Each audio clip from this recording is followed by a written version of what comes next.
میری ان سے درخواست ہے کہ پلیز یہ جو آڈیوز وہاں پہ پڑی ہوتی ہیں میرے پیج پہ نا، تو آپ لوگ شیئر کیا کریں اپنے کانٹیکٹس میں، تاکہ بات لوگوں تک پہنچے. اور بات نکت حیدر کی نہیں ہے، بات اللہ کی اور اس کے رسول کی ہے انشاءاللہ تعالی. تو ہمیں امید ہے کہ آپ سب اس میں میرے ساتھی ہیں، اور اگر آپ ساتھ نہ ہوتے تو یہ کام اس طرح ہو بھی نہیں پاتا تھا. اللہ تعالیٰ آپ سب کو سلامت رکھے کہ جو لوگ اس مشن میں میرے ساتھ ہیں، جن لوگوں کی دعائیں میرے ساتھ ہیں، اور جس کی وجہ سے یعنی اللہ اس کام کو، اس دعاؤں کو ہی قبول کر رہے ہیں الحمدللہ. یعنی اس کا ساتھ جو میرے ساتھ ہے اس میں آپ کی دعا کا بہت عمل دخل ہے. اور جب ہم لوگوں کی دعائیں سنتے ہیں تو یقین جانیں میرے اندر ایک ایسا حوصلہ اور انرجی پیدا ہوتی ہے کہ بس دل چاہتا ہے کہ اور بڑھ کے آگے اللہ کرے کہ اور لوگوں تک پہنچا جا سکے. اس لیے کہ جب فائدہ ہوتا ہے اور دعائیں ملتی ہیں تو ایسا محسوس ہوتا ہے کہ یہ لوگ تک تو بات پہنچ گئی. کتنے لوگ ہیں جن تک میری بات نہیں پہنچ پا رہی. الحمدللہ سارے لوگ کوشش کر رہے ہیں، اور بہت سارے لوگ دنیا میں یہ کام کر رہے ہیں اللہ کی طرف بلانے کا. لیکن ہر انسان اپنے لیے حریص ہونا چاہیے، اپنے لیے بھی اور اللہ کے دین کو ان لوگوں تک پہنچانے کے لیے. سب سے بڑھ کے جو لوگوں کی خیر خواہی سمجھ میں آتی ہے، اور یہی بات جو ابھی کوثر آپا کہہ رہی تھیں کہ علم ہے، اور ہم یہ سمجھتے ہیں کہ میرے پاس علم اتنا نہیں ہے جتنی کہ یہ تڑپ ہے. اور ہم اللہ کا بہت شکر ادا کرتے ہیں اس تڑپ کی وجہ سے کہ اللہ نے ایک تڑپ عطا کر دی ہے کہ لوگوں تک پہنچائے بغیر، محنت کیے بغیر، اپنی ذمہ داری اٹھائے بغیر بیٹھا نہیں جائے گا. اس لیے ہم آرام سے زیادہ محنت کی طرف متوجہ ہوتے ہیں، اور میری خواہش ہوتی ہے اور آپ کو بھی ہم اسی طرح دیکھنا چاہتے ہیں کہ آرام سے زیادہ اللہ کی پسند کی طرف آیا جائے. اور وہ مشقت جو اس دین کے راستے میں ہم سب کو کرنے کی ضرورت ہے، نہ صرف یہ کہ ہم ایک درس جوائن کر لیں، نہ صرف یہ کہ ہم لسنرز رہیں، بلکہ انشاءاللہ تعالیٰ آگے بڑھ کے سپورٹر اور اس کے پروموٹر بھی رہیں انشاءاللہ تعالیٰ، ہے نا. تو آپ سب ہیں الحمدللہ رب العالمین، جو لوگ اسکائپ پر ہیں، جو لوگ کے فیس بک پر ہیں، اور جو لوگ کے فون کے اوپر ہیں. آپ سب کو اللہ تعالیٰ سلامت رکھے اور آپ سب سے اللہ کے دین کا کام لے لے. اس میں بہت سارے ایسے لوگ بھی ہیں ماشاءاللہ، راحت آپا جیسے لوگ جو آلریڈی دین کا کام کر رہے ہیں، جو آلریڈی اتنا سارا جو ہے وہ جانتے ہیں. ایسے لوگوں کا میرے پروگرام میں آنا میرے لیے اعزاز کی بات ہے. سلمہ آپا جیسے لوگوں کا میرے پروگرام میں آنا میرے لیے اعزاز کی بات ہے. ایسے لوگوں کا جو ماشاءاللہ سے مسجدوں میں اتنا کام کرنے والے ہیں، لبنہ ماشاءاللہ، ان کا میرے پروگرام میں آنا ایک اعزاز کی بات ہے. نسرین حق کا آنا ایک میرے لیے ایک اعزاز کی بات ہے. اور وہ تمام لوگ جو ڈیفرنٹ جگہوں پر جاتے ہیں اور ڈیفرنٹ لوگوں کو سنتے ہیں اور اس کے باوجود میرے پروگرام میں آتے ہیں، تو یہ میرے لیے اعزاز کی بات ہے. تو بہت اللہ تعالیٰ آپ سب کو خوش رکھے. اور بہت ساری دعائیں ہیں، اور اللہ کے لیے تو جتنا بھی ہم شکر ادا کریں اتنا کم ہے، گرچہ شکر کا حق ادا ہی نہیں کیا جا سکتا. بہت کمی ہے انسان کے اندر کہ اپنے رب کا ویسا شکر گزار بندہ بن جائے کہ اس کی قدردانی کچھ تو ہو کہ اس نے کس چیز سے نوازا ہے. تو یہ اللہ سے مانگتے ہیں کہ اللہ اپنے قدردان بندوں میں ہمیں شامل کر دیجئے. اے اللہ ہمیں اپنے شکر گزار بندوں میں شامل کر دیجئے. تو بہرحال بات شروع اس لیے ہم نے کر لی، میری چائے تھوڑی سی باقی تھی. انشاءاللہ تعالیٰ آگے چلتے ہیں.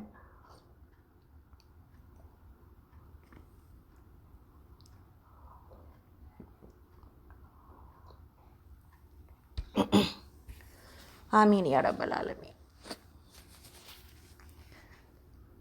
اعوذ باللہ السمیع العلیم من الشیطان الرجیم من ہمزہ ونفخہ ونفثہ. بسم اللہ الرحمن الرحیم. الحمد للہ رب العالمین الرحمن الرحیم مالک یوم الدین ایاک نعبد و ایاک نستعین اہدنا الصراط المستقیم صراط الذین انعمت علیہم غیر المغضوب علیہم ولا الضالین آمین.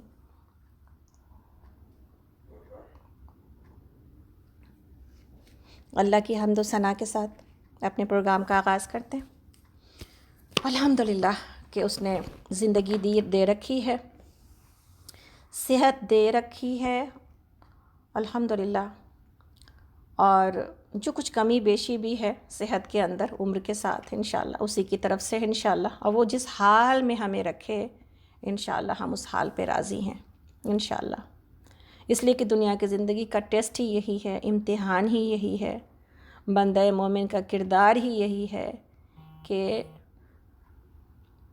بندہ مومن ہم اور آپ کلمہ لا الہ الا اللہ کہنے والے اپنے رب پر سب سے زیادہ بھروسہ کرتے ہیں، اور اپنے رب کی طرف سے آنے والی ہر نعمت کو بھی شکر کے ساتھ قبول کرتے ہیں، اور ہر مشکل کو بھی صبر کے ساتھ اس کا مقابلہ کرتے ہیں، اس لیے کہ سب کچھ اللہ کی طرف سے ہے، اور یہ دنیا کی زندگی ایک ٹیسٹ اور امتحان ہے جس میں مشکلات آئیں گی، جس میں کوئی ایمان کے ساتھ کسی آسانی کا وعدہ نہیں ہے اللہ رب العالمین کا، اللہ رب العالمین کا آخرت کا وعدہ ہے سارا کا سارا ہمارا۔ ہاں، اس بات کا وعدہ ضرور ہے کہ تم اللہ کے راستے پہ چلو گے تو تمہارے لیے راستوں کو آسان کر دیا جائے گا انشاءاللہ تعالی۔ تو بس اللہ سے دعا مانگتے ہیں فَسَيُنَسِّرُهُ لِلْيُسْرَىٰ، تو پھر ہم اسے چلائیں گے آسان راستے کے اوپر۔ سبحان اللہ، اللہ کے یہ وعدے ہیں قرآن سے، قرآن کی آیات آپ کو جگمگ جگمگ کر کے آپ کا راستے کو روشن کر رہی ہوتی ہیں کہ یہ سب کچھ اللہ کی طرف سے ہے اور اللہ تمہارے ساتھ ہے۔ تو اللہ کا ساتھ محسوس کرنا اپنی زندگی میں، اور ایک رول ماڈل کے طرح نبی صلی اللہ علیہ وسلم کو پانا اپنی زندگی میں بہت بڑی قسمت، نعمت، اور پتہ نہیں اتمام نعمت ہے بس اللہ رب العالمین کی، میں نے تمہارے لیے تمہارے دین کو مکمل کر دیا اور تمہارے اوپر اپنی نعمت کو مکمل کر دیا۔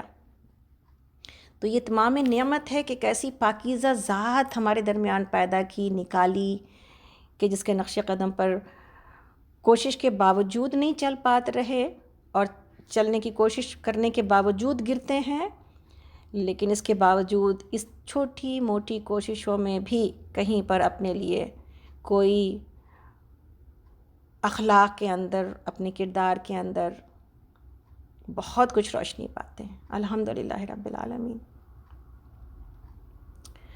تو درود اور سلام کے ساتھ اس ہستی کے اوپر اپنے پروگرام کا آغاز کرتے ہیں۔ اللہم صلی علی محمد وعلی آل محمد کما صلیت علی ابراہیم وعلی آل ابراہیم انک حمید مجید۔ اللہم بارک علی محمد وعلی آل محمد کما بارکت علی ابراہیم وعلی آل ابراہیم انک حمید مجید۔ اور اس دعا کے ساتھ کہ رب اشرح لی صدری ویسر لی امری واحلل عقدۃ من لسانی یفقہوا قولی واجعل لی وزیرا من اہلی ربنا زدنا علما ربنا زدنا علما ربنا زدنا علما اللہم فقہنا فی الدین اللہم فقہنا فی الدین اللہم فقہنا فی الدین اللہم انا نسألک علما نافعا ورزقا طیبا وعملا متقبلا آمین آمین ثم آمین۔ تو آج جیسا کہ ہم سب دیکھ رہے ہیں ڈیٹ کے حساب سے آج 21 دسمبر 2020، اور 2020 اپنے جانے کے اپنے آخری دنوں میں آ چکا ہے۔ 2020 سے جہاں بہت ساری تکلیفیں وابستہ ہیں، شاید ہی کوئی گھر ایسا بچا ہوگا جس کو 2020 نے اپنا مزہ نہ چکھایا ہوگا۔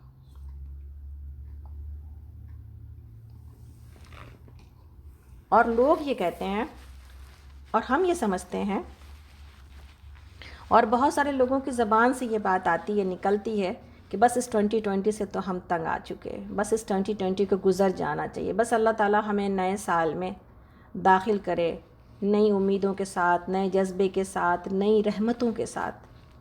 لیکن کوئی نہیں جانتا کہ آنے والا وقت میرے لیے، آپ کے لیے، ہم تمنا کر سکتے ہیں، ہم دعا کر سکتے ہیں، اور ہم امید رکھ سکتے ہیں، ہے نا، اللہ سے کہ اللہ تعالیٰ ہمارے لیے راحتوں والا وقت لائے۔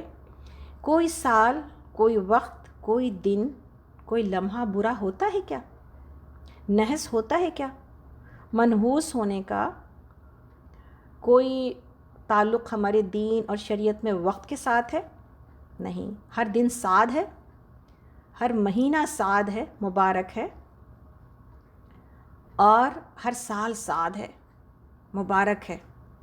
لیکن چند آزمائشیں جب انسان کے اوپر آتی ہیں تو پھر یہ اللہ کی طرف سے آتی ہیں. اللہ نے ایسا چوز کیا ہوتا ہے. وقت کا اس میں کوئی، سال کا اس میں کوئی ہاتھ نہیں ہوتا. تو حدیث موجود ہے کہ زمانے کو برا نہ کہو، وقت کو برا نہ کہو. یس، وقت کو برا کہنے والا اللہ کو برا کہتا ہے، اس لیے کہ اللہ ہی وقت ہے اور زمانہ ہے نا، اللہ ہی وقت اور زمانہ ہے. تو برا وقت ہوتا ہے ہماری آزمائشوں کے اعتبار سے، ہمارے اوپر جو گزر رہا ہوتا ہے وہ برا ہوتا ہے، لیکن وقت برا نہیں ہوتا. اور جو برائی آتی ہے ہمارے پاس، اس کی بھی ڈیفینیشن کیا ہے اللہ کے پاس؟ کوئی برائی تمہارے اوپر ایسی نہیں آتی جو تمہارے اپنے ہاتھوں کی کمائی نہ ہو، ہے نا. تو انسانیت کے اوپر اگر یہ برائی آئی ہے تو کتنے لوگوں کو یہ بصیرت حاصل ہوئی ہوگی کہ ہمیں، اللہ نہ کرے، ہم یہ نہیں کہتے کہ ہمیں آزمائشوں کی ضرورت ہے، لیکن ہم سیکھتے ہی نہیں آزمائشوں کے بغیر، ہم سنبھلتے ہی نہیں آزمائشوں کے بغیر، ہم کلین ہی نہیں ہوتے آزمائشوں کے بغیر. تو یہ اللہ نے دنیا میں ہمارے لیے ایک جگانے والا، ایک ہمیں سیدھا راستہ دکھانے والا، ایک ہمیں اپنے اندر جھانکنے والا، اس کے لیے چند چیزیں رکھی ہوتی ہیں. اور پورے سال نے، یعنی کوئی مصیبت کبھی کہیں پر آتی تھی اور ہم کہتے تھے کہ یہ مصیبت فلاں جگہ کی ہے، لیکن آج دنیا تکلیف میں اس طرح سے ایک دوسرے کے ساتھ ہو چکی ہے کہ اب یہ ساری تکلیف پوری دنیا کی ہے. تو پھر انسان اپنے بچاؤ کی جگہ کوئی پاتا نہیں ہے نا. ہم کہتے تھے اچھا تھرڈ ورلڈ میں کہیں پر کچھ ایسا ہو رہا ہے، ہم امریکہ میں بیٹھے ہیں تو ہم تو محفوظ ہوں گے نا. کہیں پر گولیاں چل رہی ہیں، لوگ مارے جا رہے ہیں، بم گر رہے ہیں، ہم محفوظ ہیں. لوگوں کے اوپر آزمائشیں آتی تھیں اور ہم یہ سمجھتے تھے کہ ہم محفوظ ہیں. آج یہاں بیٹھے ہوئے جو ڈیتھ ٹولس ہم لوگ دیکھ رہے ہیں، ڈیتھ کے نمبر دیکھ رہے ہیں، تو ہمیں کیا بات پتہ چلتی ہے؟ ہم تھرڈ ورلڈ کنٹری سے بھی زیادہ غیر محفوظ ہیں. اور اللہ رب العالمین نے اب کہیں نہ کہیں پر میرے سر کے اوپر یہ فکر ڈالی ہے کہ ہم اللہ کی پکڑ میں ہیں. تو 2020 جہاں بہت سارے لوگوں کو لے گیا، 2020 جہاں بہت ساروں کو جس نے تکلیف میں مبتلا کیا، 2020 نے بہت سارے لوگوں کو جگا بھی دیا. اور اللہ سے اس آزمائش، کوئی آزمائش آتی ہے تو جگانے کے لیے اگر آتی ہے اور ہم جاگیں نا تو پھر فائدہ نہیں ہوتا. تکلیف بھی میں سے بھی گزرتے ہیں اور ہدایت بھی نہیں لے پاتے. تو جہاں ہم یہ سمجھ رہے ہیں کہ ہم اس تمام بیماری سے یا 2020 کے آفات سے ہم گھر بیٹھ کے سیکیور ہیں، محفوظ ہیں، وہیں پر اس بات کی طرف آنے کی ضرورت ہے کہ ہم اللہ کی پناہ میں آئیں گے تو محفوظ ہیں، ہم اللہ کی طرف جھکیں گے تو ہم محفوظ ہیں، ہم اللہ کے راستوں پر لگیں گے تو ہم محفوظ ہیں، ہم اللہ کے بتائے ہوئے حکموں کے اوپر چلیں گے تو ہم محفوظ ہیں. حفاظت اس کے پاس ہے انشاءاللہ تعالی. تو بہرحال یہ پچھلے گزرے ہوئے سال کے اعتبار سے انشاءاللہ جو باتیں ضروری تھیں، جو سننے میں آ رہی تھیں، اس کا ایک تجزیہ ظاہر ہے کہ بہت لمبی چوڑی بات یہاں پہ کی نہیں جا سکتی ہے، لیکن ایک چھوٹا سا ایک جاتے جاتے اس سال کو رخصت کرتے ہوئے ہم کیا تصور لے کے جائیں اس سال سے. اس سال نے ہمیں سکھایا ہے، اس سال نے ہمیں جگایا ہے، اس سال نے ہمیں اللہ سے قریب کیا ہے. تو الحمدللہ رب العالمین، اللہ سے اس امید کے ساتھ کہ انشاءاللہ آگے چلیں گے تو اللہ رب العالمین ہمارے اس جاگنے کو، اس استغفار کو، اس اللہ کی طرف توبہ کو، اس اللہ کی طرف رجوع کو اور اس اللہ کی طرف پلٹنے کو اللہ رب العالمین پوری انسانیت کی طرف سے قبول کرتے ہوئے، اس لیے کہ انسانوں نے رو رو کے دعائیں مانگی ہیں، انسانوں نے رو رو کے استغفار کی ہے. بس ہم اپنے استغفار میں، اپنی دعاؤں میں اور اپنے اللہ کی طرف پلٹنے میں سچے ہو جائیں. یہ اس بات کی بڑی ضرورت ہے. ابھی راحت آئی، اللہ تعالیٰ کتنی جگہ قرآن میں یہ بات پتہ چلتی ہے کہ ابھی کہ انسان کو جب مشکل کا مزہ چکھایا جاتا ہے تو انسان کہتا ہے کہ اللہ، وہ فوراً توبہ کرنے لگتا ہے، فوراً اللہ کے آگے گڑگڑانے لگتا ہے. اور جیسے ہی پھر اللہ تعالیٰ ان کو راحتوں کا مزہ چکھاتے ہیں تو پھر واپس وہیں چلا جاتا ہے جہاں سے چلا تھا۔ تو یہ جو باتیں ہیں نا، یہ اللہ کے غضب کو نہیں بھڑکاتی، ہمیں نہیں لگتا؟ تو اللہ تعالیٰ سے اس دعا کے ساتھ کہ اللہ ہمیں سنوار دیجیے اور اس سنوارے ہوئے حالات پر ہمیں برقرار رکھیے انشاءاللہ تعالیٰ۔ تو جہاں پر بہت سارے لوگوں کی بہت تکلیفیں رہیں، وہیں پر ہم سب نے اپنے فیملی کا مزہ چکھا، اور کتنے لوگوں نے اس بات کے بارے میں بات کی کہ اس بھاگتی دوڑتی ہوئی مشینی زندگی سے ہمیں نجات ملی اور ہم اپنے بچوں اور اپنی بیویوں کے ساتھ کچھ ٹائم گزار سکے، خوف میں ہی گزارا چاہے تو، لیکن یہ کہ الحمدللہ ایک دوسرے کو سمجھنے کا، باپوں کو اپنے بچوں کے ساتھ وقت گزارنے کا موقع بھی ملا ہے، ماؤں کو اپنے بچوں کی تربیت کا موقع بھی ملا ہے۔ وہ مائیں جو آج پریشان ہیں کہ بچے اسکول نہیں جا رہے، میری ان سے بہت ظاہر پریشانی آتی ہے، مشقت آتی ہے، لیکن ماں کا درجہ جو تربیت کے اعتبار سے ہے 3 درجہ بلند باپ کے لیے، باپ سے، تو آپ دیکھیں کہ کتنا بڑا موقع ہے ہمیں آپ ہمارے بچوں کو اور ٹین ایجر کو اور چھوٹے بچوں کو، ناسمجھوں کو باہر کی دنیا کی خرابیوں سے بچا کر جنت کے راستے پر ڈالنے کا، میرے اپنے لیے بھی ان کے لیے بھی۔ مشکل ہے بٹ بہت بڑا خیر کا یہ دروازہ کھلا ہے، اور اس خیر کے دروازے سے فائدہ اٹھانا چاہیے انشاءاللہ تعالی۔ تو اللہ کے نبی کے اوپر درود اور سلام کے ساتھ انشاءاللہ تعالی اس پروگرام کا آغاز ہم سب کر چکے ہیں، اور ہم لوگ اس بات پر ہیں کہ آج ہم کیا پڑھنے لگے ہیں۔ سیرت النبی جو سیرت سیریز ہے، اس کا انشاءاللہ ہم لوگ 10واں پارٹ پڑھیں گے انشاءاللہ، 10ویں قسط ہے اس کی، اور آج کے پروگرام کا جو نمبر ہے وہ 027 منڈے درس MD، جس نمبر سے آپ کو دروس جاتے ہیں۔ میرا نام آپ سب کو پتہ ہے، لیکن دوبارہ سے جن کو نہیں پتہ، نکھت حیدر، السلام علیکم ورحمۃ اللہ وبرکاتہ۔ تو آج ہم کیا پڑھنے لگے ہیں سیرت میں، اور پیچھے سے ہم الحمدللہ اللہ کے نبی صلی اللہ علیہ وسلم کی سیرت کو پڑھتے ہوئے آ رہے ہیں، اور کہیں نہ کہیں ان سے ہم قرب، اور ان سے ہم روشنی، اور ان سے ہم سبق لے رہے ہیں ان کی زندگی سے، اور کہیں نہ کہیں سیرت کے مطالعے سے میرے دل کے اندر، ہم کہتے ہیں اگر بہت زیادہ چیز پیدا نہ ہو سکی میرے دل کے اندر،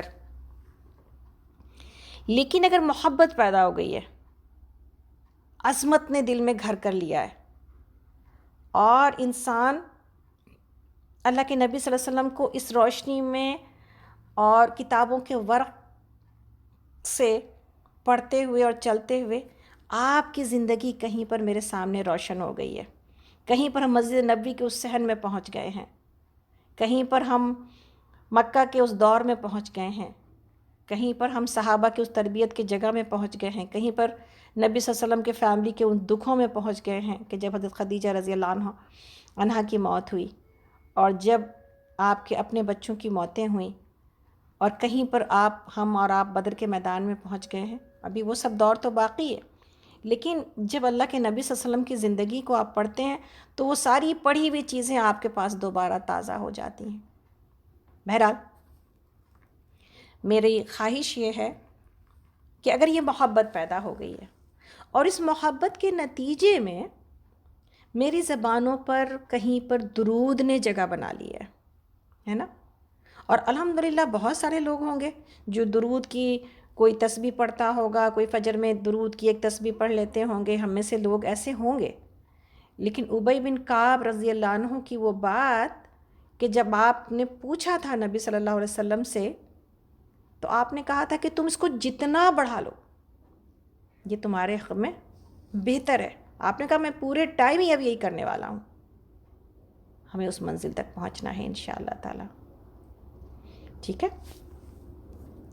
تو یہ بہت ضروری ہے کہ ہم الحمدللہ آج 10ویں قسط کو پڑھتے ہوئے، یا 9 دن ہم گزار چکے ہیں اللہ کے نبی صلی اللہ علیہ وسلم کے اخلاق کے ساتھ، نمونے کے ساتھ اور باتوں کے ساتھ چلتے ہوئے، ہم کہیں نہ کہیں پر کچھ تبدیل ہو چکے ہیں۔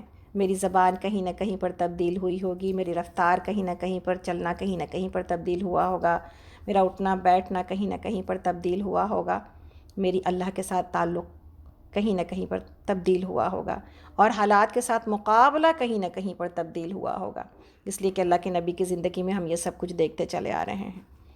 آج جو میرا ٹاپک ہے، ہم کیا پڑھنے لگے ہیں آج نبی صلی اللہ علیہ وسلم کے، الحمدللہ ہم بہت ساری چیزوں سے گزرے پیچھے، اور آج جو میرا ٹاپک ہے وہ اخلاق ہے، جو ہم ہر جگہ الحمدللہ دیکھتے آ رہے ہیں، پڑھتے آ رہے ہیں، لیکن جو چیز کہ مومن کے اخلاق میں سب سے بڑھ کر ہے،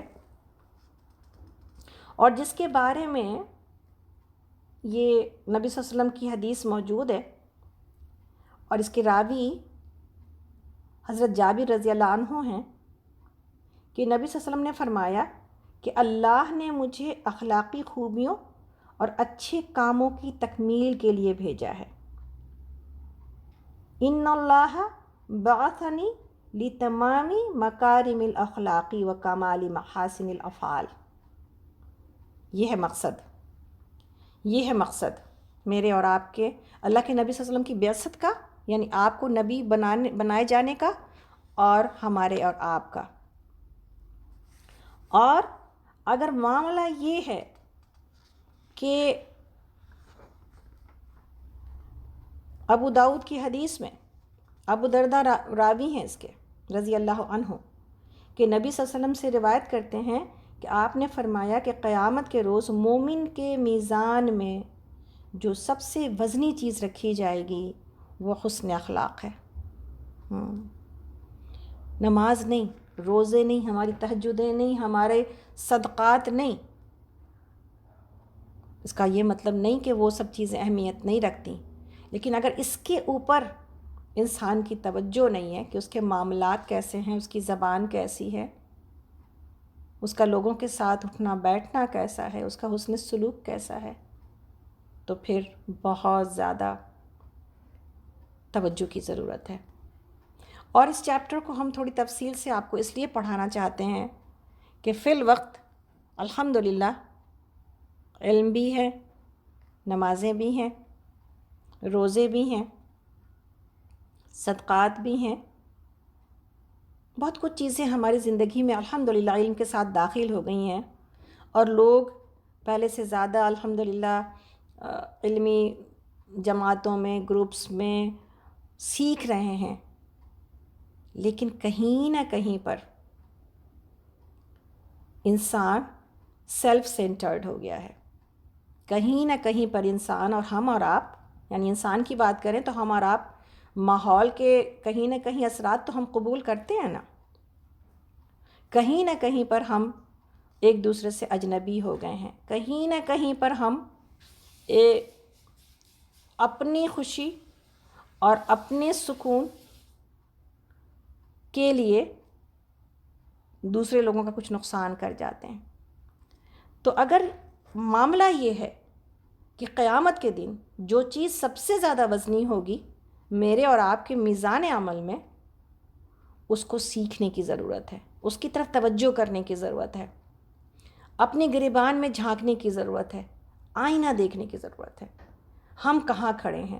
اور سیرت کا سارا مطالعہ ہم نے اسی طرح الحمدللہ کوشش کی ہے اپنے ذات کے لیے بھی اور آپ کے لیے بھی کہ اس کو ایک آئینے کی شکل میں پیش کیا جائے، اس کو محض مطالعے کی شکل میں کہ ہم گزر گئے روایتوں کو پڑھتے ہوئے، مجھے صرف تیری روایتوں کی حکایتوں نے مزہ دیا اور تیرے سور و بدر کے باب کو کہ میں ورق پلٹ کے گزر گیا، ایسا معاملہ نہیں ہونا چاہیے۔ یہ سور و بدر کے باب یا نبی صلی اللہ علیہ وسلم کی روایتیں، یہ میرے لیے آئینے کا کام کرنا چاہیے۔ انشاءاللہ تعالیٰ اس کی کوشش کی ہے، اللہ سے دعا ہے کہ اللہ تعالیٰ ہمیں اس کو یاد رکھنے، اس پر عمل کرنے اور اپنے آپ کو سنوارنے کی توفیق عطا کرے۔ تو بات یہی ہو رہی تھی کہ اگر اخلاق ایسا ہے کہ سب سے وزنی چیز یہی ہے، تو پھر اس کی کتنی اہمیت موجود ہے۔ اخلاق کی اہمیت ویسے بھی انسانی زندگی میں بہت زیادہ ہے، اس سے کسی کو انکار ہی نہیں ہے۔ پوری ہسٹری کو اٹھا کے اگر ہم دیکھیں کہ کوئی ایسی قوم نہیں ملتی جس میں نیکی کا اور برائی کا سرے سے کوئی تصور ہی نہ پایا جاتا۔ یہ تصور شروع دن سے موجود ہے انسان کے اندر کیوں؟ اس لیے کہ اللہ نے بنایا انسان کو اسی طرح.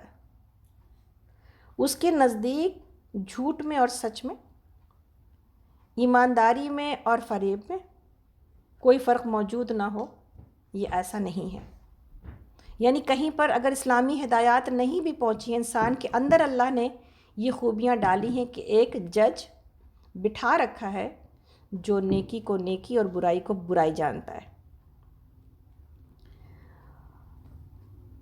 اگر انسان کے اندر ایک خاص قسم کے اخلاق کا مطالبہ کیا جائے، ہے نا، اب یہ اخلاق ہم پڑھ رہے ہیں اور ہم سے کیا مطالبے ہوتے ہیں نا، ہمیں ایسا ہونا چاہیے، رائٹ.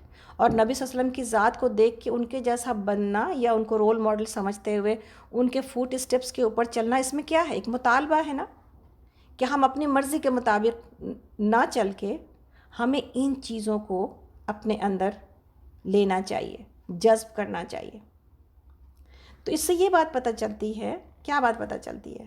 بہت، یہ نقطہ بہت اہم ہے، اس کو دھیان سے سنیے گا. اس سے یہ بات پتہ چلتی ہے کہ ہر انسان صاحب اختیار اور ارادہ رکھنے والا ہے. ہر انسان کو با اختیار بنایا گیا ہے. اور با اختیار ہونے کا دوسرا مطلب کیا ہے؟ ہم اپنے آپ کو تبدیل کر سکتے ہیں، یہ ہے اس کا مطلب. جہاں پر کوئی ارادہ اور اختیار ہی نہ پایا جائے، وہاں پر اخلاق اور کردار کا کوئی سوال ہی نہیں پیدا ہوتا. ٹھیک ہے نا؟ یہ بات سمجھ میں آ رہی ہوگی آپ کو. جہاں پر ارادہ اور اخلاق ہی نہ پایا جائے اور زبردستی ہم کسی چیز پر ڈال دیے گئے ہوں، وہاں پر اخلاق اور کردار اب جیسے مینوفیکچر کیا ہے ہمیں اور جس چیز پہ ڈال دیا ہم اس پہ ڈل گئے. لیکن ارادہ اور اختیار کی وجہ سے اخلاق اور کردار کا نہ صرف سوال پیدا ہوتا ہے بلکہ اس کی ضرورت محسوس ہوتی ہے. ہم کو اور آپ کو اس دنیا میں ارادے اور اختیار کی آزادی حاصل ہے، اور اس لیے اس کا ایک اخلاقی وجود ہے، میرا اور آپ کا. اور یہی چیز ہے جو اسے دوسرے حیوانات سے، دوسرے اللہ کی مخلوق سے کیا بناتی ہے؟ اونچا کرتی ہے، ممتاز کرتی ہے، ڈیفرنٹ بناتی ہے، اور یہی ہمیں اشرف المخلوقات بناتی ہے. اسی وجہ سے جہاں پر یہ ڈیمانڈ موجود ہے معاشرے کی طرف سے اور انسان کے اپنی طبیعت کی طرف سے، وہیں پر ضرورت اس بات کی ہے، یا ضرورت اس بات کی تھی کہ اخلاق اور کردار کے لیے کوئی ایسا مستقل، پرماننٹ کچھ ویلیوز ہونے چاہیے جو اخلاق اور کردار کا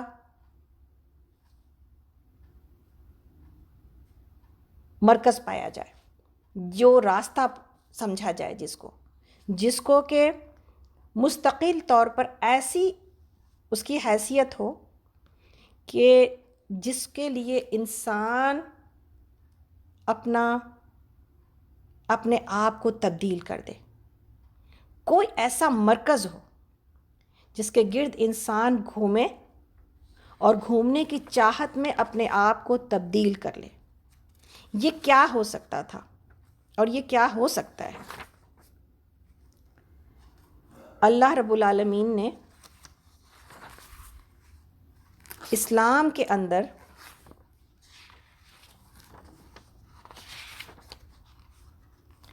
جب ہم اسلام کا مطالعہ کرتے ہیں تو ہمیں اس آخری دین میں اخلاق کی پوری تفصیل ملتی ہے. یہاں پر ہم خیر، شر، نیکی، بدی، صحیح اور غلط کا واضح علم دیا جاتا ہے اور ملتا ہے ہم سب کو. اور ہمیں یہ بات بتائی جاتی ہے کہ علم کا اصل سورس، اصل ماخذ وہ اللہ کی ہدایت اور اللہ کے رسول کے تعلیمات میں، اور یہی قانون اخلاق بنایا گیا ہے۔ اخلاق محض چند رویوں کا نام نہیں ہے، بلکہ مومن کے لیے اخلاق، جیسا کہ حضرت عائشہ رضی اللہ عنہا نے کہا تھا کہ نبی صلی اللہ علیہ وسلم کا اخلاق تو قرآن تھا، یعنی مومن کے لیے اخلاق کیا ٹھہرایا گیا کہ اپنے آپ کو اللہ کے مرضی کے مطابق ڈھال لیا جائے، یہ ہے اخلاق۔ اللہ کو پا لینا، اللہ کا ہو جانا اور اللہ ہی کے لیے جینا، یہ ہے اخلاق۔ اپنے زندگی کے ہر کام میں اللہ کی رضا کو تلاش کرنا، یا اللہ کی رضا کی تلاش میں سارے کام کرنا، یہ دو جملے ہیں۔ اپنے زندگی کے کام میں اللہ کی رضا کو تلاش کرنا، یا اگر کوئی لکھے تو لکھے، یا اللہ کی رضا کی تلاش میں کام کرنا، یہ میری زندگی کا مقصد ہونا چاہیے۔ یہی اخلاق ہے، یہی اخلاق ہے۔ اور اس بات کا یقین کہ اللہ کے سوا کوئی دوسرا عدل یعنی انصاف، حکمت اور حق کے معاملے میں کوئی اور ہمیں راستہ دکھا ہی نہیں سکتا ہے۔ اللہ ہی کے پاس ہے یہ ساری روشنیاں، اس لیے کہ اس نے پیدا کیا ہے ہمیں، اور وہ ہی ہمارا پالنے والا ہے۔ وعلیکم السلام ورحمۃ اللہ وبرکاتہ۔ بہت دن کے بعد آیا اپو۔ تو ہمارے لیے یعنی وہی راستہ جو اللہ نے ہمارے لیے بنایا ہے، وہی راستہ ہمارے لیے کامیابی کا راستہ ہے، وہی راستہ ہمارے لیے کامیابی کا راستہ ہے۔ تو میرے لیے اور آپ کے لیے کامیابی، خیر، سکسیس، دنیا میں جتنے نام دیے جا سکتے ہیں، جتنی زبانوں میں اس کو ایکسپلین کیا جا سکتا ہے، کامیابی کو، فلاح کو، خیر کو، بلندی کو، ان سارے کا خلاصہ کیا ہے میرے لیے، ایک ایمان والے کے لیے اور آپ کے لیے، کہ اس امتحان میں کامیاب ہو جانا جس سے ہم دنیا میں دو چار ہیں، اس امتحان میں کامیاب ہو جانا جس سے ہم دنیا میں دو چار ہیں، یہی ہے اخلاق کے مسلسل اللہ کی طرف بڑھتے رہنا۔ اور اللہ نے ہمیں بنایا ہی ایسا ہے، اور ہم سے چاہا ہی یہی ہے۔ کیا کہا گیا ہے سورۃ شمس میں؟ قد افلح من زکاہا وقد خاب من دساہا۔ کامیاب ہو گیا وہ جس نے اپنے نفس کو نکھارا، یعنی اس کو پاکیزگی کی طرف لے کے گیا، اور ناکام ہوا وہ جس نے اسے دبا دیا اور خراب کر دیا۔ یعنی ہمیں بنایا ہی اس لیے گیا، دنیا میں بھیجا اس لیے گیا کہ مستقل ایک چیز اپنے عروج کی کوشش میں اپنے کمال کی طرف بڑھتی رہے، ہے نا؟ آپ اور ہم دیکھتے ہیں نا، ہر چیز کو دنیا میں اللہ نے سے ایک بیج زمین میں بویا جاتا ہے اور وہ اپنے کمال کو پہنچتا ہے۔ اس کے اندر جو پروگرام کر کے ڈالا گیا ہے نا، وہ پروگرام اس کو ہوا، پانی اور زمین کی مٹی سے سپورٹ لے کر کے وہ اپنے نقطۂ کمال کو پہنچتا ہے، سوائے انسان کے۔ تخلیق کی ہر چیز اپنے نقطۂ کمال کو پہنچ جاتی ہے، سبحان اللہ۔ اور اس کو جو جو چیز چاہیے، جتنی اس کو اللہ نے جتنی ہائٹ لکھی ہوتی، درخت وہیں تک پہنچتا ہے، جتنے برانچز اس کے ہوتے ہیں درخت اتنے ہی وہ ساری کوششیں کر لیتا ہے، اور سردی گرمی کے باوجود اپنے جڑوں پر کھڑا رہتا ہے، حتی الامکان اپنی کوشش کرتا ہے۔ گویا کہ ہر چیز عروج کی طرف جاتی ہے. اگر ہم کوئی بیج بوئیں اور ہم سپوز ہم گارڈننگ ہی کرتے ہیں، اگر ہم کوئی کھیرے کی بیج بوتے ہیں، ہم کیا چاہتے ہیں اس سے؟ وہ اپنے عروج کو پہنچے، وہ اس میں سے وہ خوب پھلے پھولے اور اس میں سے بہت سارا فائدہ، بہت ساری انسانیت کے لیے خیر نکلے، ہمیں بہت کھیرے ملیں تاکہ ہم خود کھائیں، ہم دنیا کو دیں. یہی کمال ہے نا. اور ہم اس کو یہ چاہتے ہیں کہ وہ اپنی کمال کو پہنچے. ہر چیز جس کے پیچھے انسان محنت کرتا ہے اس کو چاہتا ہے. بچے ہمارے ہوتے ہیں، ہم کیا چاہتے ہیں؟ ماں باپ کی محنت بچوں کے پیچھے کتنی ہے. ہم کیا چاہتے ہیں؟ بچے ہمارے کمال کو پہنچے. یہ ماں باپ کی سب سے بڑی تمنا ہوتی ہے کہ جس زندگی میں ہم جہاں نہیں پہنچ سکے نا، ہمارے بچے پہنچ جائیں. تو گویا بات کا خلاصہ کیا ہے؟ بات کا خلاصہ یہ ہے کہ ہر چیز اپنے کمال کو پہنچنے کے لیے پیدا کی گئی ہے. اور اللہ رب العالمین نے سورۃ الاعلیٰ میں یہ بات بتا دی ہمیں، اس کمال کی طرف پہنچنے کی خوبی بھی، ڈائریکشن بھی، اور پوٹینشیل بھی ہماری بتا دی، اور انجام بھی بتا دیا.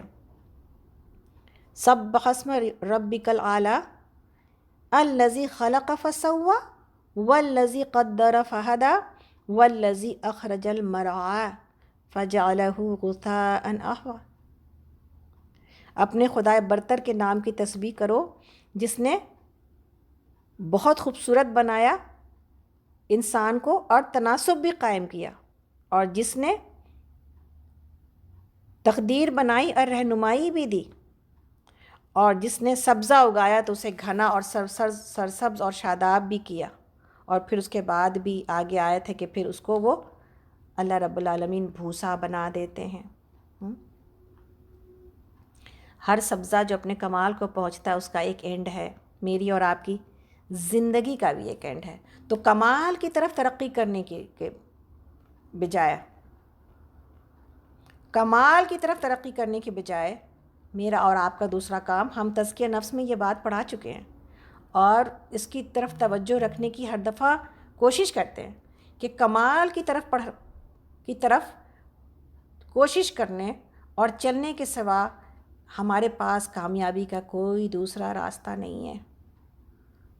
اور اس اخلاق کی طرف جو اللہ رب العالمین نے چاہا، اور جیسے کہ ہم اخلاق کا ایک چھوٹا سا وہ بیان کرتے ہیں رویوں کے اعتبار سے، لیکن اصل اخلاق یہی ہے کہ انسان اللہ کو اپنا مطلوب اور مقصود بنا لے. بس اس کی طرف بڑھتے رہنے کی کوشش، اور اس سے نزدیک تر ہونے کی کوشش. اور جو اللہ نے ہمیں راستہ دیا ہے، جو نیکی کا راستہ جس کو ہم نیکی کہتے ہیں، وہ اس راستے کے اوپر چلتے رہیں. اور مسند احمد کی حدیث ہے بہت خوبصورت کہ نیکی کو کیسے پہچانا جائے گا. راستہ تو بہت سارا پتہ ہے اور ہدایت بھی ہے اور موجود بھی ہے، لیکن خود اپنے اندر، انسان کے اندر بھی ایک جج رکھا گیا ہے، ایک ضمیر رکھا گیا ہے. ہر آدمی کے پاس اتنا علم ہو کیا صحیح ہے کیا غلط، بہت مشکل کام ہے یہ، لیکن اس کی ایک بہت خوبصورت سی تعریف بیان کر دی گئی ہے. کیا ہے وہ تعریف؟ کہ مسند احمد کی حدیث کہتی ہے جب تمہیں اپنے اچھے کام سے خوشی ہو اور اپنے برے کام سے تکلیف اور افسوس ہو تو تم مومن ہو. مومن ہو. نیکی آپ کو خوش کرتی ہے، برائی آپ کو رنجیدہ کرتی ہے. اپنے اوپر ہر کسی کو آزما رہا ہوگا. جب آپ اللہ کے بتائے ہوئے راستے پر چلتے ہیں نا، جب آپ کی 5 نمازیں صحیح ہو جاتی ہیں، جب آپ کے ہاتھ سے صدقہ نکل جاتا ہے، جب آپ کسی روزے میں، فرض روزے تو الحمدللہ ہم رکھتے ہیں، یہی وجہ ہے کہ رمضان میں ہم سب سے زیادہ خوش اور سب سے زیادہ صحت یاب رہتے ہیں، حالانکہ مشقت بہت زیادہ کر رہے ہوتے ہیں. اور ہم ہمیشہ رمضان کے بعد یہ جملہ کہتے ہیں آپ کو کہ ہم رمضان کو میں اتنی مشقت کیسے اٹھا پاتے ہیں، اور اتنی مشقت اٹھانے کے باوجود ہم اپنے آپ کو فریش کیوں فیل کرتے ہیں؟ اس لیے کہ جو روح کا تقاضا ہوتا ہے، جو میرے پیدا کرنے کا مقصد ہوتا ہے، وہ مقصد حیات سب سے زیادہ رمضان میں پورا ہو رہا ہوتا ہے. اس لیے کہ ہر انسان کا ڈائریکشن کس کی طرف ہوتا ہے؟ اللہ کی طرف ہو جاتا ہے. الحمدللہ کہ اللہ نے ہمیں رمضان جیسے ایک ایسے ٹریننگ پیریڈ سے گزارا ہے کہ جس سے کہ ہم بہت کچھ سیکھتے ہیں اور بہت کچھ فریش ہو جاتے ہیں سالوں بھر کے لیے۔ تو اخلاقیات کو سمجھنا اور اخلاق کو سنوارنا یہ کیوں ضروری ہے؟ حدیث موجود ہے صحیح بخاری کی، حضرت عبداللہ بن عمرو رضی اللہ عنہ کہتے ہیں کہ رسول اللہ صلی اللہ علیہ وسلم نے فرمایا، تم میں سب سے زیادہ مجھے وہ لوگ محبوب ہیں جو تم میں اخلاق کے لحاظ سے سب سے اچھے ہیں۔ صحیح ہے، تو آذان ہے میرے پاس، انشاءاللہ پھر ہم آگے چلیں گے اس کے بعد۔